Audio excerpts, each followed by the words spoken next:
কারণ 18 সালে নির্বাচনের আগে যেভাবে কেন্দ্রীয় নেতৃত্বরা ভারতীয় জনতা পার্টি, সেখানে কেন্দ্রীয় মন্ত্রী বলুন, বিভিন্ন রাজ্যের মুখ্যমন্ত্রীরা বলুন, নির্বাচনের প্রচারে দুর্গড়ায় এসে যেভাবে প্রতিশ্রুতি ডালি দিয়েছেন রাজ্যের মানুষকে 50,000 বেকারের কর্মসংস্থানের ব্যবস্থা করবে, অনিয়মিত কর্মচারীদের নিয়মিত করবেন, ঘরে ঘরে সেখানে রোজগার হবে।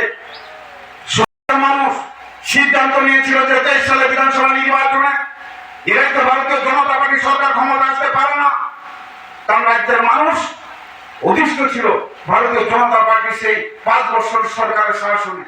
কিন্তু দুর্ভাগ্যজনক ভাবে এই ত্রিপুরার একটা আঞ্চলিক দল যেভাবে সেখানে বিজেপি বিরোধী ভোটের থাবা বসিয়েছে, সেই ষড়যন্ত্রের কারণে সরকার সেখানে পরিবর্তন করা যায়। মিথ্যা কথা বলা, বিভ্রান্ত করা, আপনারা তো দেখছেন।